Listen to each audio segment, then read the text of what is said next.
Welcome to the Cyber Sangha podcast. Cyber Sangha is a program of free live broadcasts, launched in 2009 by renowned teacher and author Tenzin Wangyal Rinpoche. Join us as we draw on ancient Tibetan wisdom to discover how to connect with our best self and live to our highest potential.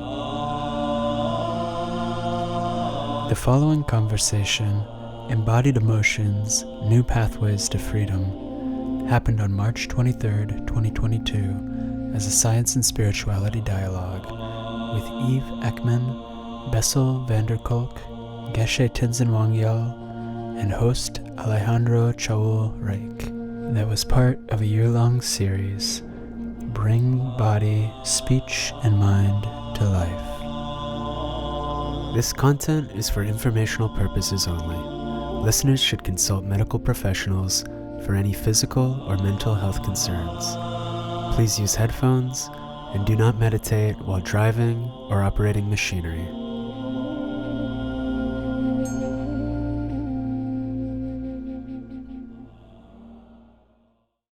Welcome everyone to Cyber Sangha as we have another dialogue, actually the first of this new series. And some of you were part of our kickoff of this new year, where Rinpoche was talking about how we bring body, speech, and mind to life. And so we started with the New Year of the Water Tiger, and we continue with this tradition of body, speech, and mind, that how in the Tibetan tradition are known as the three doors to enlightenment. And last year, we really focused on how these practices and how thinking and practicing with body, speech, and mind, or body, breath, and mind, can be foundations for peacefulness, and how to bring these practices to life. This time is this kind of manifestation. How do we bring them to life? And so the speakers that we'll have will talk about that. But before I introduce them, I know we're all so touched by what's going on in the world, particularly in Ukraine. And for what's interesting, right, as we are more globally interconnected, we can feel this more. And today we'll talk about embodied emotions. But so let's have just a moment of silence. I invite you to kind of open your heart and feel that in that interconnectedness, we can be together in silence.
So today we are going to be discussing and talking about this embodied emotions, how these can be new path to freedom.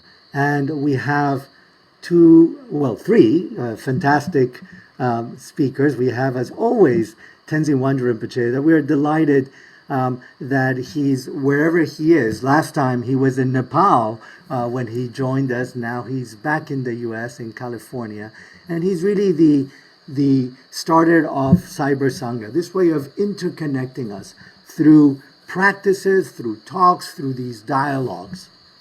And so thank you, Rinpoche, for all you're doing. I also want to emphasize today that through the Ligmincha Institute, he has started this opening our centers in Europe, particularly in Poland and in Hungary, to allow refugees to be there. And we have many refugees, a lot of particularly women and children that have now a place to live and food and people to be with and have care. And that has been a fantastic enterprise. And so thank you everyone around the world to supporting that. And I know Mariela in the chat is putting a link how to support in all different ways, as His Holiness the 34th Menri Trizin mentioned. There's not just financial. Financial is one way, being there, helping, opening our hearts, doing prayers, all these different ways. And so we are offering all those ways as well. So thank you, and thank you, Rinpoche, for all that you do in that area. Today we are joined with Dr. Eve Ekman and Dr. Bessel van der Kolk. So Eve is not new to us. She's been in other dialogues with us in this series. There was one last time on the topic of mind with Elisa Kosasa. She's also been part of our Serenity Rich dialogues, particularly in this dialogue on body and her work on the true practice and with Sultra Melione in Feeding Your Demons and the research that she has done to that. She's actually a PhD and an MSW. She's a writer, a teacher, a contemplative social scientist, designing, delivering, and evaluating tools for emotional awareness. Eve draws from interdisciplinary training in clinical social work, integrative medicine, and social psychology, and contemplative practice where she focused on addressing burnout, especially among frontline professionals. She's the well-being lead on the health team at Apple. This is a wonderful job that she started in a couple of years ago. And what she's doing, as she will say, it's small things, but really impacting so broad. I believe it's impacting 1 billion people. So she's the lead trainer for the Cultivating Emotional Balance, a training program that is now coming through Wisdom Publications as well, and a senior fellow with Greater Good Science Center at UC Berkeley, and a Mind and Life Institute fellow. So welcome Eve again to her dialogues, and she's also the author of Atlas of Emotions. And we're joined by Dr. Bessel van der Kolk. Welcome.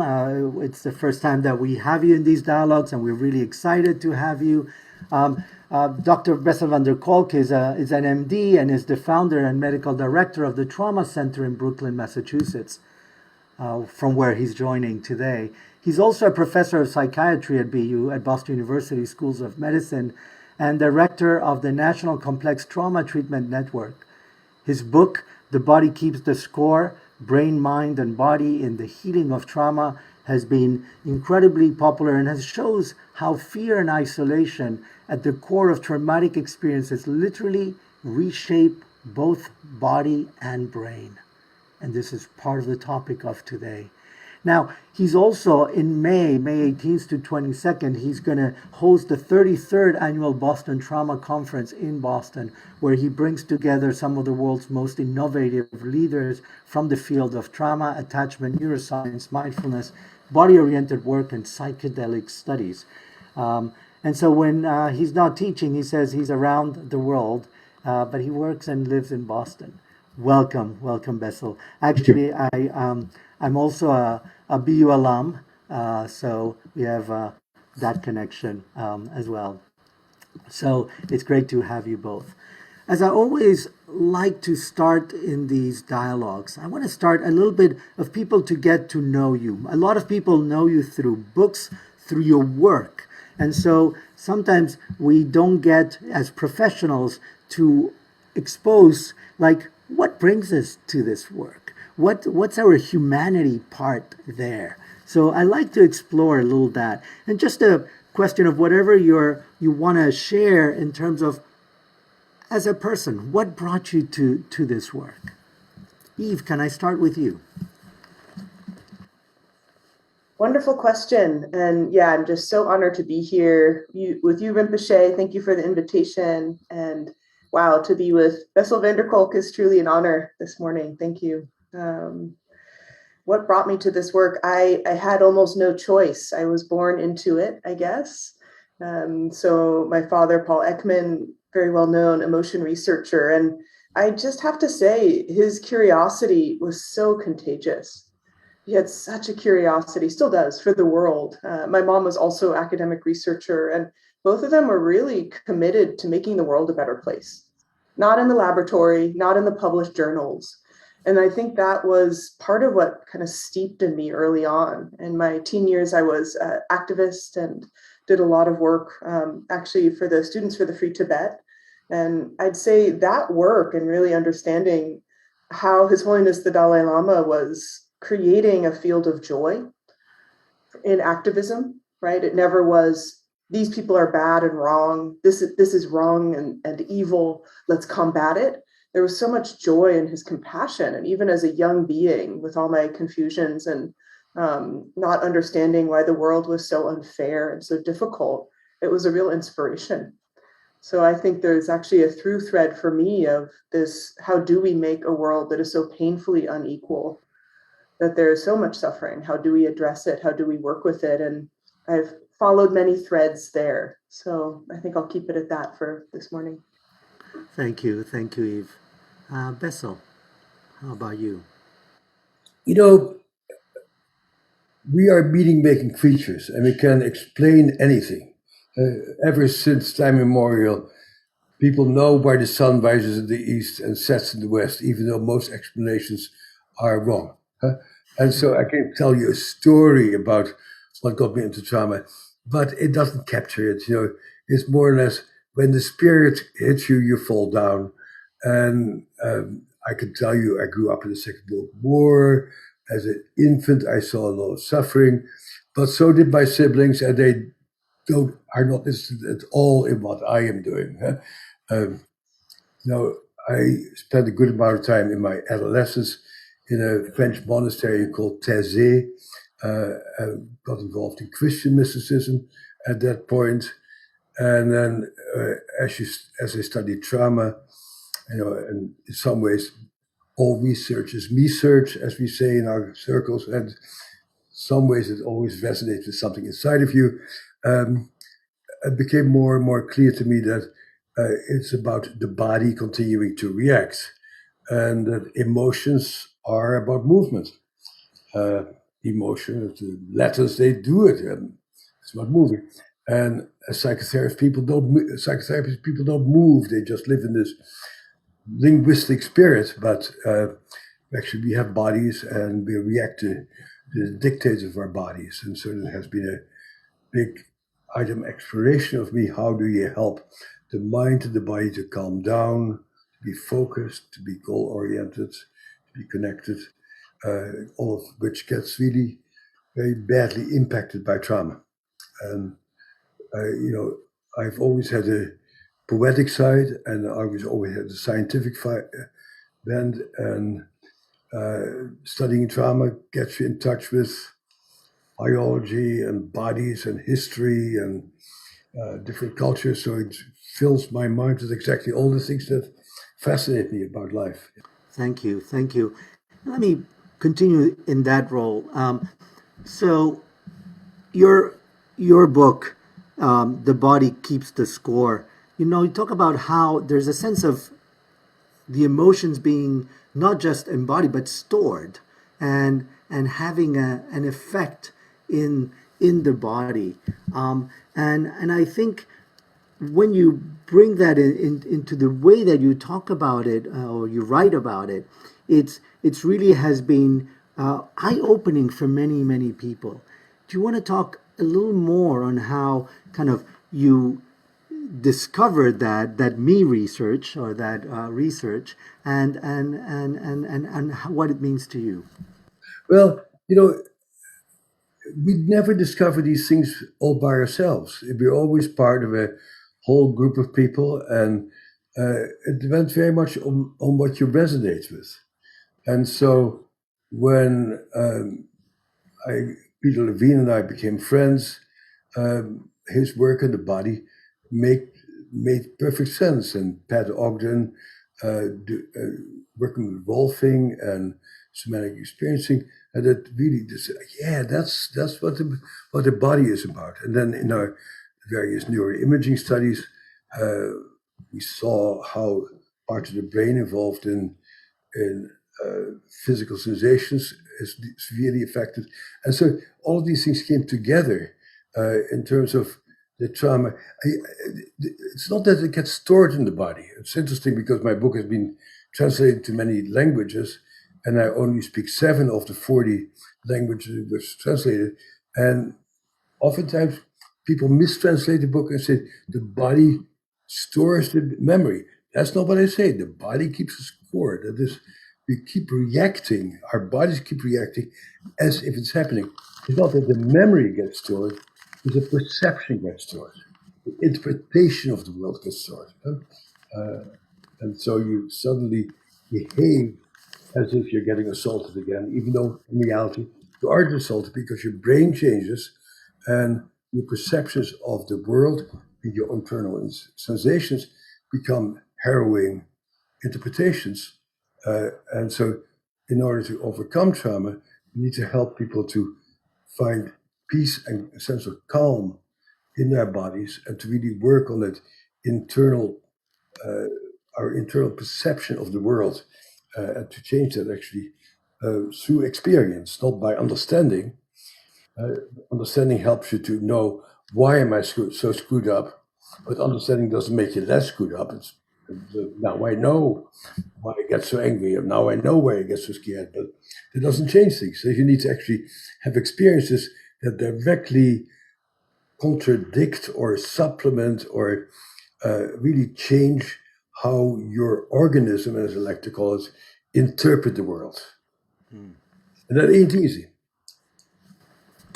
Thank you. And thank you for pointing that difference, because I think it's really, really important in how those perceptions of those trauma and how our body not only keeps score, but keeps reacting to them. So thank you. And Eve, I know you've done a lot of this work as you were with the Atlas of Emotions and your work both with Dalai Wallace, with His Holiness the Dalai Lama. Can you bring some light to us on that work in terms of the embodied emotions? Yeah, I'll just pick up what some of the threads that Bessel was offering us in this idea of perception. And I want to put a pin in that for Rinpoche, because kind of I don't know if I'm pronouncing it right, but the backchak, or the kind of storehouse consciousness, that there is no world out there. There is the co-emergence of our perception and the world out there. And emotions are just the most powerful way to start seeing that and understanding that. And as Bessel is saying, it can't just be a knowing.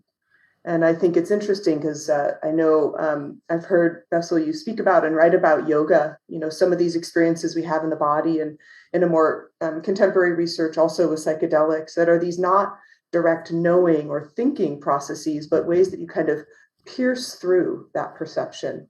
You create space, you create something new. This wonderful term, the corrective emotional experience. Can we have something that feels different so that we can have a new pathway forward?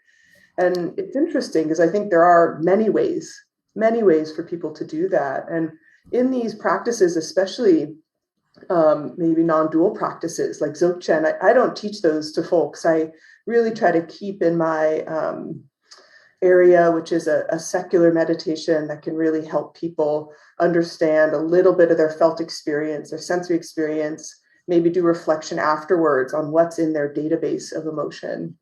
But I think that these non-dual experiences, which I'm sure Rinpoche could share with us, where you can actually experience your mind maybe slightly free or loosened from that history. So for example, if you had a very challenging experience with a mother who wasn't caring or didn't give you affection, right? And how do you seek new relationships with a different expectation day to day? And part of it is trying to find better models and people out there Part of it is working internally and understanding I react this way in relationship with women because of this past history.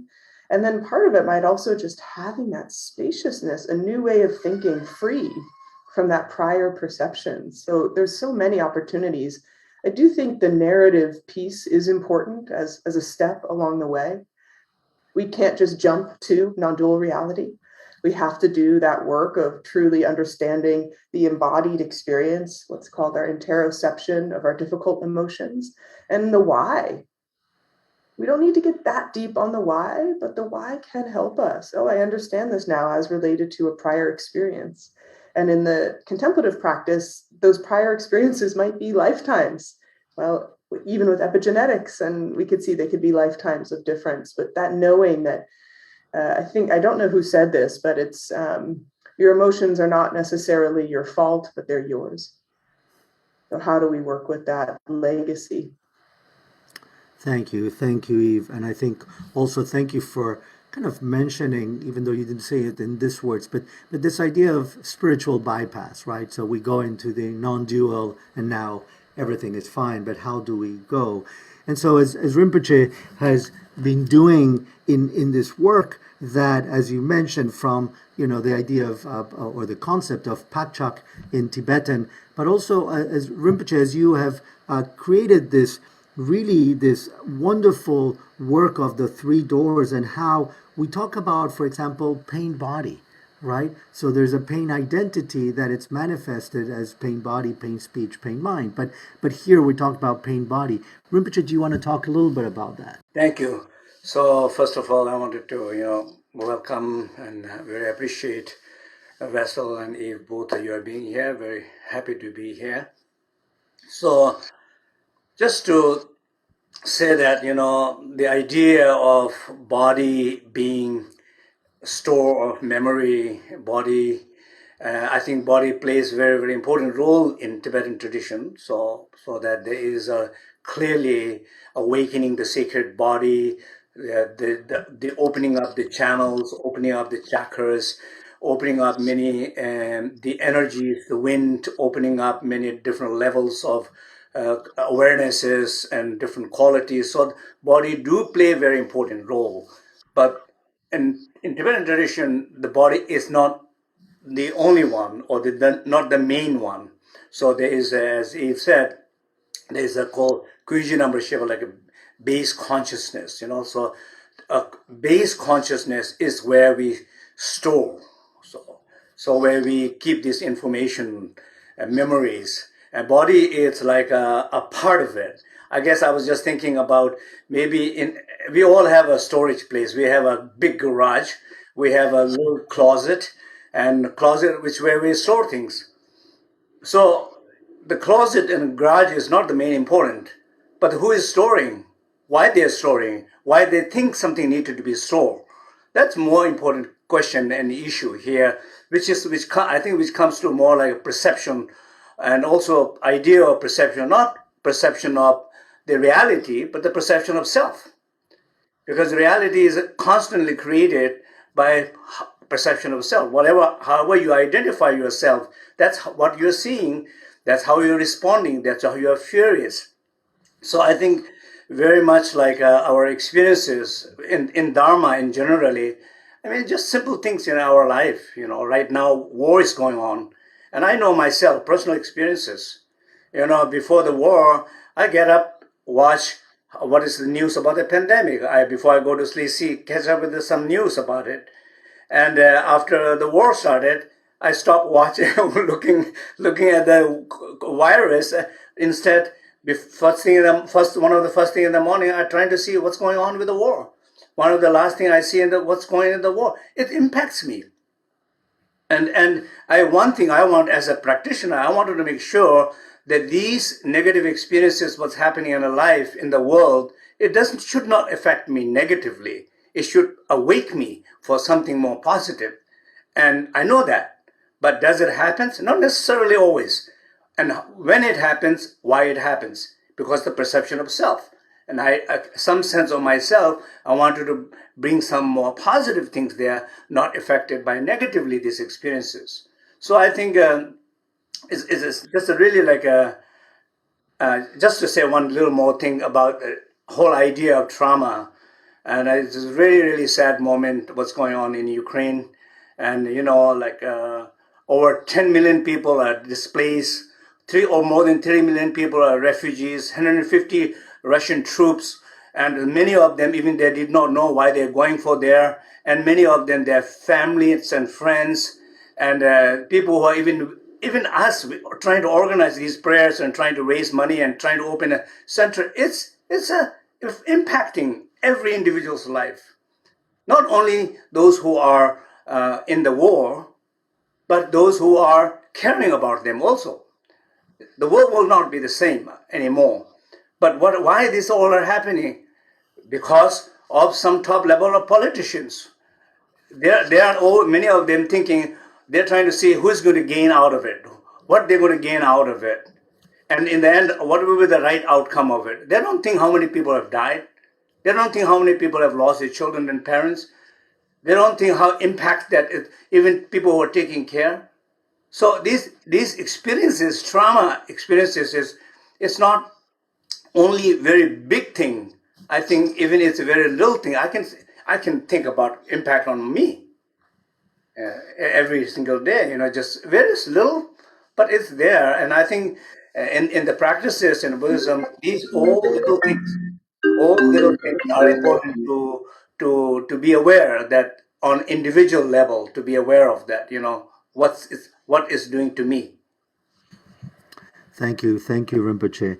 And thank you for particularly mentioning how it's so easy to fall into kind of this closing in and absorbing the news in that negative way, but that as practitioners we can awaken, we can use it, hopefully, or that's part of what we try to do. Now, Bessel, you were mentioning this perception, right? And so the perception of the trauma, how the body keeps score. How's this perception of self, perception of trauma? Because this is also what made support what are the ways of healing, right? Of overcoming. There's different words people use. I'm going to use healing and awakening here. How do you see this? Well, it's not, people don't have these reactions by choice. Trauma really rewires your brain.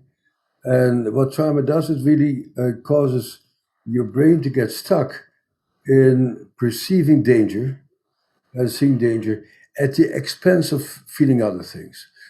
That's in part by, for example, meditation is very difficult for traumatized people because trauma is not what happened back then, but the trauma is what's happening right now in your body. And so many people who go through contemplative experiences with trauma histories get very freaked out because the pain and the hurt is living inside of you. And I'm having a psychedelic lab these days, so I do the study with maps. And what we see is that on psychedelics, people are able to go to these very dark places and not get hijacked by them.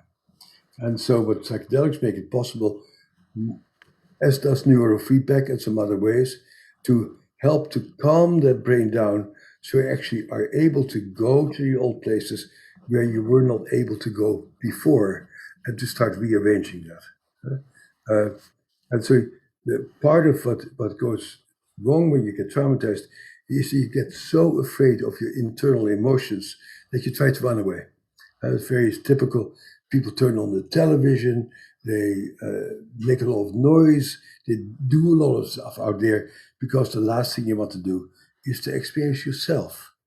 And so the healing is, in some ways, coming back to yourself and experiencing yourself. And that's a very difficult journey to take, actually. It sounds easy when you're not traumatized, but when you become still and a deep feeling of terror comes over you, a feeling of I'm helpless, there's nothing I can do, it's very hard. And that's why we need each other also to help each other feel safe and to create context in which people can go on that very difficult journey of meeting themselves and meeting their own hurt, which is very, very hard job, actually. And I must disagree. We get affected by what's happening in Ukraine, but it's very important that we are sitting where we are, which is safe. And when you lose your house, and you lose your kids, that is different. Not like it's bad for all of us. No, it is unfortunate for us. It is horrible for the people over there. And let's not say it's all happening to all of us, because that is really not honoring what happens to people who get traumatized. Thank you, Bessel, for that. And we'll talk a little more about that collective aspect. But you mentioned psychedelics and some of the aspects that it does as a way of calming. Can I ask you to speak a little more before I go and ask something similar to Eve? But I wanted to ask you a little more about this area of kind of the mechanism of what you see or what you research in terms of how does psychedelics able to calm the mind for them to open up if they have trauma, if they had experienced trauma, that practices of contemplative couldn't reach? What is able with the psychedelics to reach there? Well, the psychedelics clearly, people like to reduce it to serotonin receptors, etc. And I think that's simplistic, and you cannot say, oh, it's that chemical or that brain area. What is very clear is that the psychedelics, in somewhat different ways, and none of us know yet how one is really different from the other, I wish we should pay more attention to that, gives you an expanded consciousness where you can have a new perception of yourself, and you can feel that hurt creature that you are, but you can also, one of the most striking things about our research that I'm writing up right now is it dramatically increases people's self-compassion. And so as they go there, under ordinary conditions, when people go back there, they go like, you're no good, you're a coward, you can't do anything. So people become very self-judgmental, and psychedelics and other things like neurofeedback can put you in a frame of mind where you can say, oh my God, that's what I went through, and that's terrible, and could not help anything. Let me help you. And so you really change your relationship to yourself from being terrified of yourself to really being able to become a helper to yourself with compassion for this creature who you are. Of course, all meditative traditions are all about self-compassion, but when you're traumatized, it's very hard to get into that state of deep self-compassion. So the idea of psychedelic or idea of drugs, any substance, even medicinal drugs and something like that, like in the West, there's always, it seems like a substance. It's people go easy way to take I cannot sleep, just take the pills. I have something, take the pills. So the pills becomes means of resolving problems, extreme means of resolving problems. If you look at like even a governmental point of view where people are drug addicted, people are given more drugs to them. There are places they're giving drugs to them. So I understand when there's severe situation, sometimes there is no other ways than to help them reduce their pain than giving drugs. But if that becomes a method, or even substance becomes a method, we are in some sense of losing our own inner potentiality of what we can re-heal ourselves. We always talk about, in the end of the day, it's about being independent and being free from your experiences. Not every experience has to be traumatized. The most people who have grown and evolved and enlightened, they have achieved those things through their experiences of traumatic experiences. Not the beautiful middle of the party they got enlightened. No one. That's right. So I think the system here, I think it's important to, in the West, the system, I think it's important to pay more attention, not to go to too much of the direction of the substance, trying to make people be more aware of their body, more aware of their breath, more aware of their awareness, more aware of what they can do, and what their strengths, not their weakness, their conditions, and just give substance. But there's a very big difference here between what has happened to psychiatry. Psychiatry basically has become a bunch of drug pushers, and making people's feelings go away. Psychedelics are the opposite. I use psychedelics occasionally under somewhat sacred circumstances. Very important to create a very, very safe place to help people to go there, not to avoid it, the opposite. So now your SSRIs are being given out, okay, I'll make those feelings go away. And as a consequence, you don't get to really process things yourself, but you put a Band-Aid on it. And the psychedelics are very much the opposite. You had their unique experiences. You do it only once or twice or three times. And you go very deep in order to go to places that you ordinarily cannot go to. So it's really sort of the opposite of traditional psychiatric drugs. Thank you, Bessel, for that clarification. And I know, Eve, that you're really interested in this area, particularly, I think, with psilocybin. Do you want to talk a little more about your interest and your research there? Yeah, thank you. It's very rich conversation here. And two things I want to mention that were brought up that I will continue with. I believe, Bessel, you're working primarily with MDMA. And I loved your point that we need to look at the different differential benefits of these different substances. And two things that really kind of come out for me. One, Bessel, you were really describing the decentering process, right? Being able to see myself there and have compassion for myself. Right. That's right. We have found that certainly in our Feeding Your Demons study, where it's an imaginal practice based in this Tibetan ancient practice of chud, where you literally see yourself as a demon, or the parts of yourself as a demon, and do a healing process. And we also found in our studies that compassion, self-compassion was great, as was a fierce compassion. I am no longer willing to keep doing these same things. And I liked that we had both of those in our qualitative research of what people learned from that decentering and identifying, and in some ways being accompanied in this difficult journey of the darkest places. So that's one piece. And the other, I'll say, I agree that, I think psychedelics and the treatment of psychedelics can be used in a more metaphysical, spiritual way, and in a kind of pill way, right? Yeah. That is stripped from and maybe just placed within a materialist framework. They will still have benefit. You can't actually control the way these substances will kind of create this decentering, this sense of, global connection. There are a lot of signatures that are very similar between the outcomes in psychedelics and the outcomes in meditation research, which is what drew my interest. And I was very fortunate to participate in the first study at UCSF in 2018. We had long-term survivors of HIV and AIDS, and we did a group study. So one thing I'll also mention that was so beautiful is to have people together in their processing or their preparation and in their integration.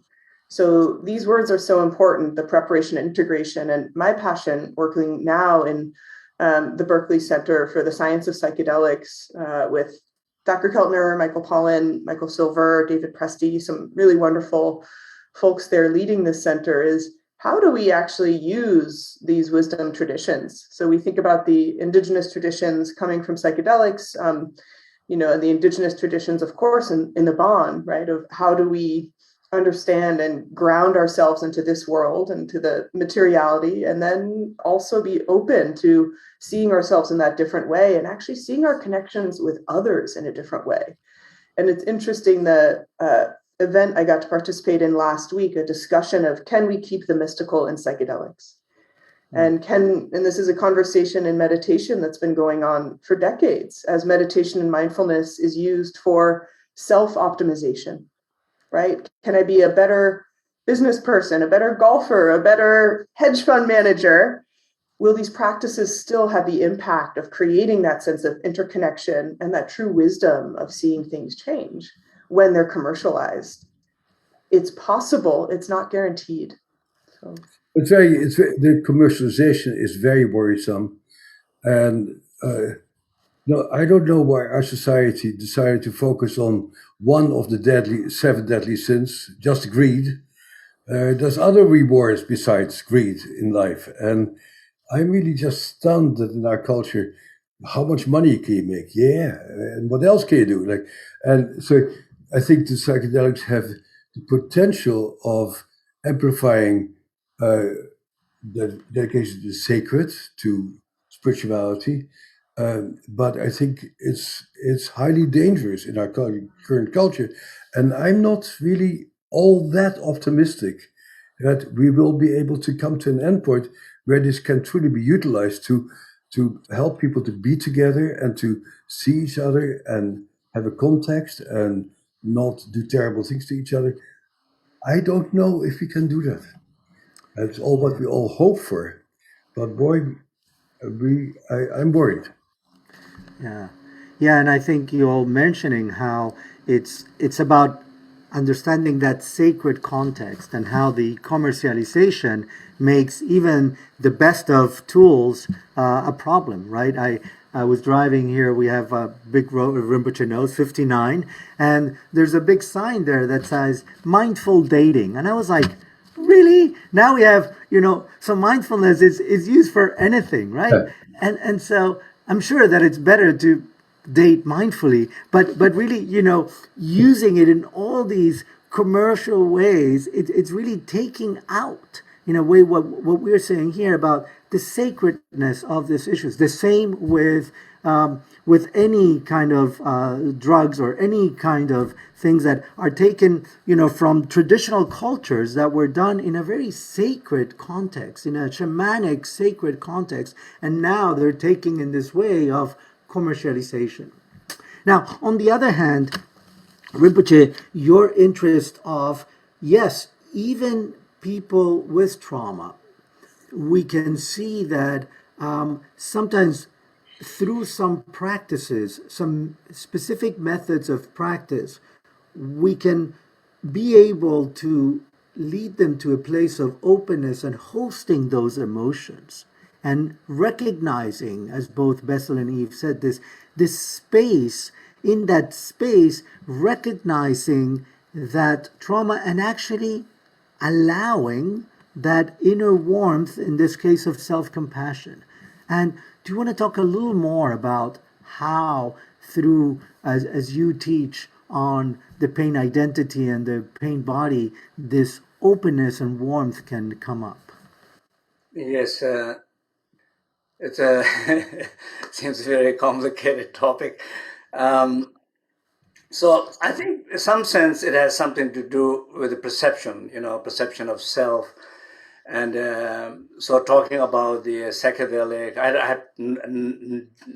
don't know at all about psychedelic and impact, and if is it addictive or not, anything like that. But generally speaking, I think that depending more on substance, any substance, I think I feel, because then if it's dependent on a substance, then the substance will be commercialized. This is the world we live in. So, but if it's dependent on you and your awareness, then nobody can commercialize that, because you have the capacity to do it. So the focus toward that is, I think, it seems like more important. And then when there are some people, sometime maybe it's necessary, needed, then how to balance that? I think that's a big question, a very difficult question. So as far as in our practices are concerned, I think one thing we say is, of course, every experiences of life and painful, traumatic experiences of life, which traumatizes us, does not have to traumatize us if we have some sense of who we are, know some sense of who we are, and we have some sense of trust within ourselves, some sense of recognizing that I have a potentiality in myself. Then you come from different place to look at differently, see it differently, handle it differently, process it differently, and the outcome will be different. As I said, every enlightenment, every successful people, every people who achieve something in their life, they experience those through their challenges of life, Not they're that they have in the middle of the party. It's just, and then they become an enlightenment or something like that. It's not.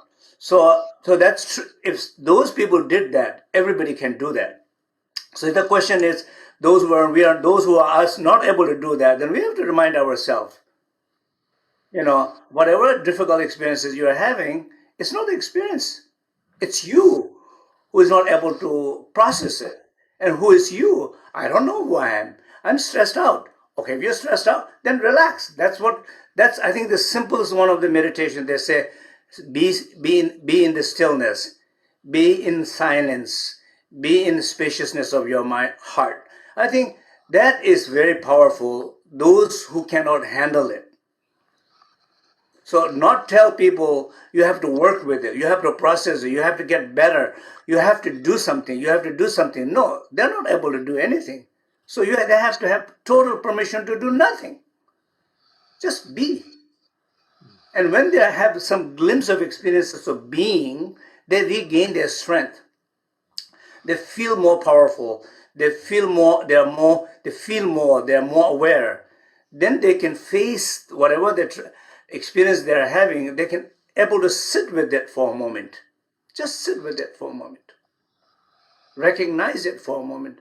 And the ability to sit with that for a moment without judging, without manipulating, without analyzing, without changing. When they're able to sit with it, as Bessel says, happening now in your body. So sit with it, be aware of that and sit with it.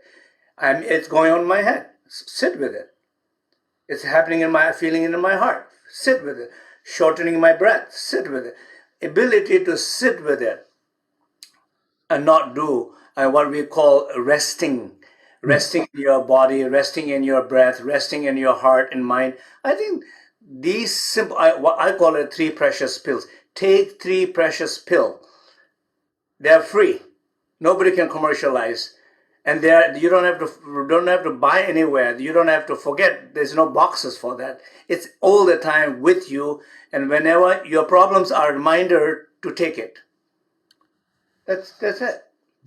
I wanted to say one thing because I think it's something that might enhance what we're talking about, because both you and Eve and Rinpoche talk about the support of the group also, because sometimes it's, even Rinpoche, I remember a story that you told where even if someone cannot do the practice, that you would put them in the center, and everyone, all the monks around them, were praying and doing the practice with kind of feeling that support. And I hear Bessel saying earlier too that sometimes they use this because by themselves they can't do it. So this sense of support of the collective, of the Cyber Sangha now, that we are in all different places.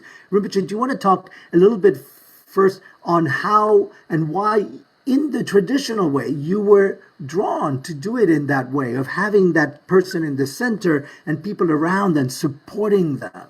And how was that effect positive?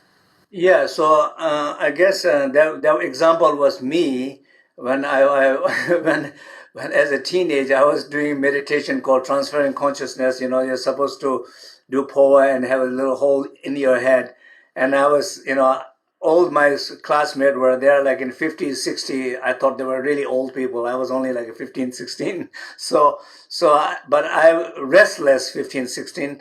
So I was trying to meditate, and kind of every day I go to my teacher, say, oh, nothing happened. And next day I go, nothing happened. Next day I go, I said, okay, let you sit in the middle, let everybody surround you and the practice. And I did 2 nights or something like that. Then the result came.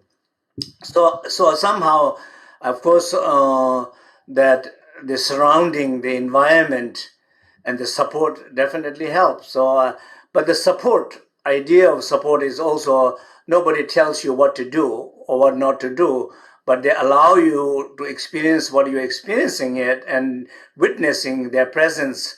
That's what I think helps the most. Thank you. And Bessel, sorry for having interrupted. I wanted him to do the story, and I wanted you to talk about this aspect. Well, the notion that everybody can do this in an ideal world, it's true. But once you have post-traumatic stress disorder, when you become still, the horror of what happened to you comes back. And don't minimize this. If you have seen your kid getting killed right in front of your face, if you have been gang raped, these things stick in your mind. And when you become still, they come back. And so to go visit these things is a terrifying experience. And indeed, we are primates, and as primates, we need each other. We are completely intertwined human beings. The thing very much missing in contemporary psychiatry is that none of us exists by ourselves. We're always part of a larger context. And the larger context is so what heals us. A community has always been the thing that heals people. But when you get traumatized, particularly by your own parents, by your own brothers, then that community breaks apart. And a very large part of trauma is that the people who you once counted on being there for you have betrayed you, have let you down, have hurt you. And so fitting in with other people may become very difficult if the very people who are at the core of your network have hurt, betrayed, and horrified you. And so I think we should take this very seriously. That this is not they're too lazy to do it, or no. When you have the disorder, this stuff will come back. And boy, do we have to work hard to help those people to safely begin to whittle away at these horrors of the past. So the way you talk about a different experience of seeing horrendous things. It's not like unpleasant things. We all have had our heart broken in love relationships. Pretty bad. That's not the same as what the real trauma is like. Thank you, Bessel. Eve, if you want to talk a little bit about that experience as well, particularly the support of the community, and when it may be useful, and as Bessel says, when sometimes I guess it's more than the communities. What brings you safety, right, in order to open up in that way?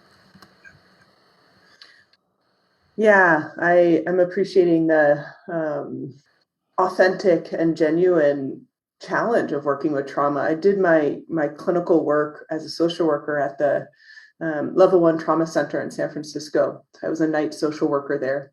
So we had a lot of suffering, a lot of death. I was living there in the trauma. It was not post. And just the unbelievable variety of how people at an embodied level were showing up, to me was indicative that, wow, there are a lot of ways that people are going to experience this and continue to experience this if they are fortunate enough to recover, as well as their family members. And I don't do work in trauma, so I really don't feel I can speak more on that. I will say that the role of community, of course, is so essential. And it's interesting, I think about a community of practice that Rinpoche was describing, and actually it's a culture. It's not just a community, not necessarily people coming together for one weekend or 1 week to support you, but to grow up with a sense of belonging, not only to a people, but to a set of practices. It's probably a big differentiating factor for what can be supportive. And I'll speak for myself, I didn't grow up with any practices of belonging, other than, kind of school and sports and whatnot. And it was such a longing for me and such a need, something that was so critical in order for me to address that core sense of insufficiency, insecurity. And it is an ongoing need. And I think for whether it's psychedelic work or meditation, the ongoing community, it's not just a weekend experience or a workshop or a retreat. How do we create that sense of ongoing? Because that's the richness. That's where we learn. That's where we grow. That's where we evolve. And not just from our own insights, but supporting others. But there's also the thing that breaks down when you get traumatized, because you blow up. Right. And people say, I don't want to be with this person because they get angry all the time, or I don't want to be with this person because they freeze all the time and they're scared all the time. So community is challenging for all of us to create a community, but when you're a traumatized person, having a community becomes extremely difficult because you have all these reactions to each other that get in the way of forming a community. Yeah. So then is the therapeutic relationship the kind of more explicit structured? Is that, you think, the way to build? Very explicit structures, but indeed, the challenge is indeed how do you build up an ongoing community that can hold you when you have these reactions that you suddenly behave and feel like these people are trying to hurt me or these people are doing terrible things to me. So the trauma itself really interferes with what you need most. And the sense of belonging and sense of culture. And I wanted to think of the collective, and I had a question specifically, I'm thinking, Bessel, to you, but it's, does the collective body keep score, and how we can work with that? You know, I don't quite know. A lot of journalists ask me, we're going through collective trauma. And I go, no, we're not going through a collective trauma. You know, I am a certain age. I have Zoom. I have privilege. I have good marriage.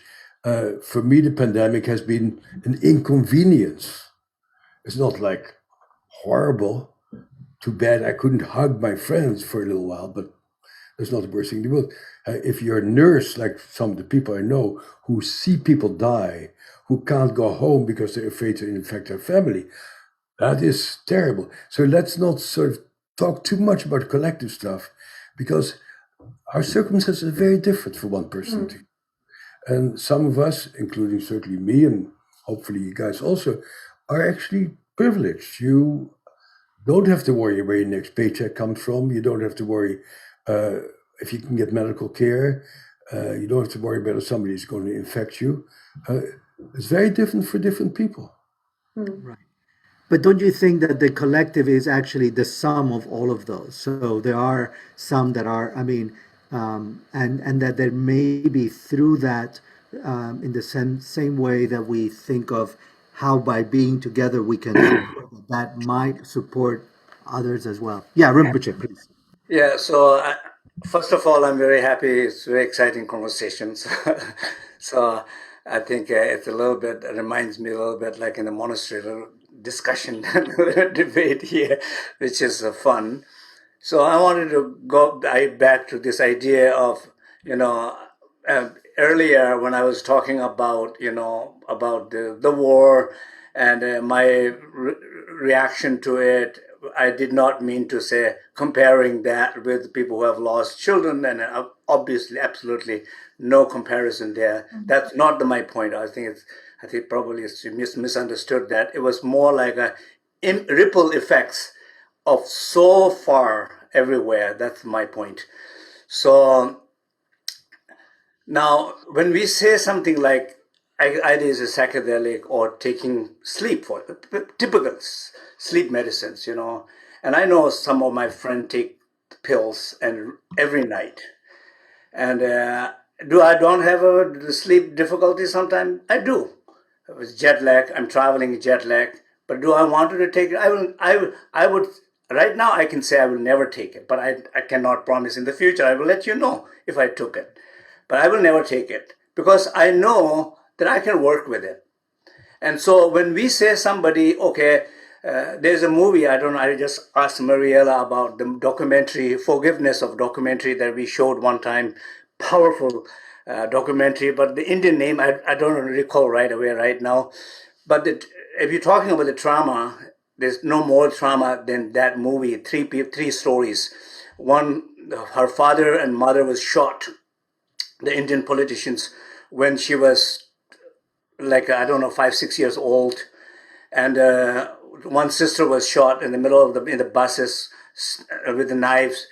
But these people, the story is these people, she not only forgive, of course she was very angry, rage, and she went through all of that. But in the end, she not only forgave, she was the one who took out these people from the prison she put the effort. She said, one family lost the parent, one daughter lost the parent. I don't want another parent lose his son. So people can, if you trust, there's no limit how human heart can open, how one can exchange experiences. But if we say, oh, not everybody can do that, some people do need a drug, and you might be that person, and I have a drug to sell. Welcome to my drugstore. If that slight a hint of you are not capable is dangerous statement. I think we have to be careful with that. I have to hook off. It's noontime and I have another obligation at this point. So I need to say, I need to leave. Okay, so Sure. thank you very much for having me. Okay? Thank you, Bessel. Thank you for joining. And I know you have another, not only another obligation now, but you have a big meeting coming on May 18th to 21st. So for people to know, and thank you for being with us. And maybe we'll continue a little more. And thank you for your presence here. Thank you, Bessel. Yeah. Bye-bye. Bye. So I'm glad that this reminds you of the monastery Rinpoche and the debates. Because we are in Zoom, we're not jumping on each other. Eve, I know also we are at a close. I know you have also another appointment. But do you want to talk a little bit about the collective and how you feel on that aspect? I said I actually had a question for Rinpoche. I think I liked the debate feeling as well. And, it's interesting. I, of course, have heard stories of Tibetan monks and also just Tibetan people who've been through just horrific trauma as refugees and leaving. And I'm curious about, what I was trying to suggest with this idea of culture is that maybe the meditation practices, you can't just apply them after a trauma, right? Maybe you need to be a practitioner who then experiences trauma and can turn adversity into the path. And there might just be a continuum of how these practices can support people with trauma. Again, I haven't worked in trauma in 12 years, so it's a far gone experience for me. But I think what Bessel obviously is saying is so true. For some people, they just can't hold it literally in the body. Can't hold it.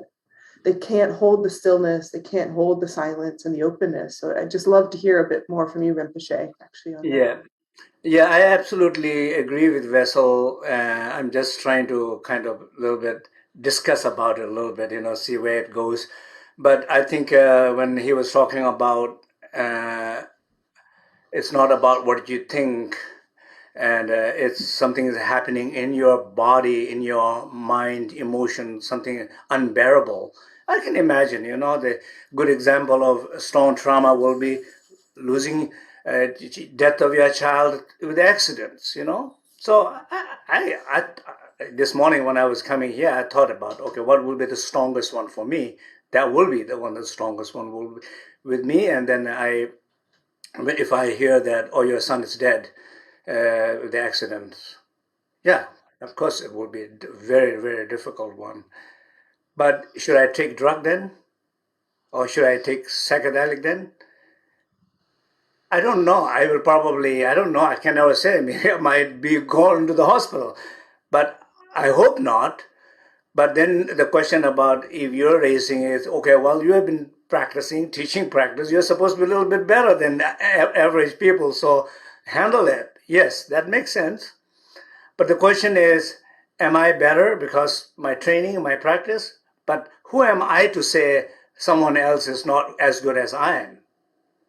I think it's an unfair statement.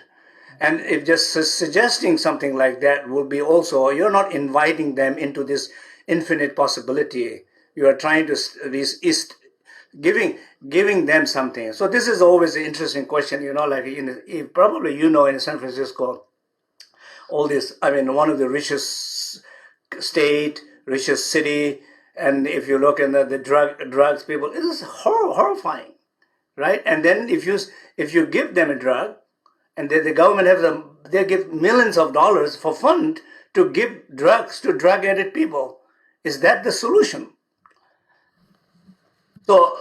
So of course, the question is, of course, sometime when, as Bessel is saying, when somebody is absolutely necessary, unbearable, but how we define that absolutely necessary, when it's not necessary, that's really more important question, because we can easily get addicted, and especially people who are weak, they have more chance to get addicted than people who are strong.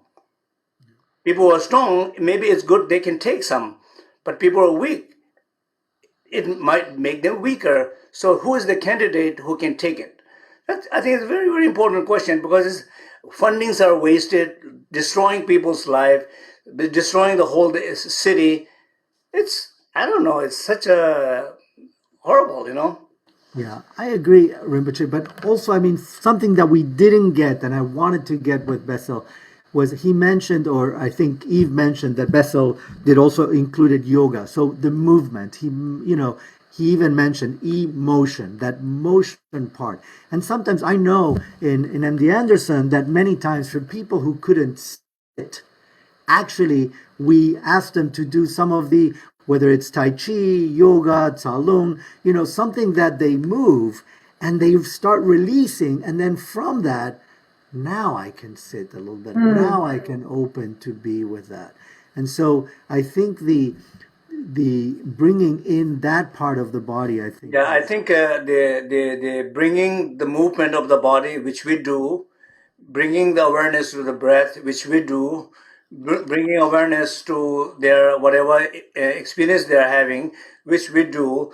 But also, I think sometimes useful people, if it's not enough these things, then it's also useful to give a task that they have to accomplish a task, a collective task, helping each other, saying something positive or doing something, a task that involve their body, breath, and mind and emotion, but something that they can easily relate, something that is uplifting and more fun. And I think those could be much more beneficial. Thank you. So Rinpoche, since we are at the conclusion, do you want to give us here at Cyber Sangha a task for this month? Well, I think main thing, what I say, I mean, I do trying to do it myself. I do say something. It's every day engage with positive actions. Mm-hmm. Something that you love to ride. You love to bike. You love to hike. You like to meet friends, meet with friends, people you love, do things that you love. And, even idea of when sometimes we always see, I'm so happy because I received some gift. Think about, what about give some gift and feel the same joy? So I think engaging, which, I mean, we're talking about these addicted people, but this is us. So if you engage in a positive action every day, you have more interesting things to do, and you have less interest in engaging things which is not working. Why we focus on what is not working is we're not doing interesting things that you can do. That's the only reason. So do interesting things. Life is fun. Enjoy. Thank you. Thank you, Rinpoche. Thank you, Eve. It's always great to have you. Milos, thanks for hosting. And Ellen and Polly and Mariela, everyone at Cyber Sangha. Actually, Rinpoche has another dialogue tomorrow, Thursday at noon, New York time, with Mark Seeger and Harvey Aronson on part 2 of the problem of identity in Buddhism and psychoanalysis. So join Cyber Sangha tomorrow. And for everyone, all the audience, also you can always go back to the archives, and these are available to you. Thank you, and thank you the translators. I know this is being translated in Spanish and Portuguese, so thank you for them as well. Thank you. Thank you. Thank you, Ale. Thank you. Thank you, Ale. Yeah.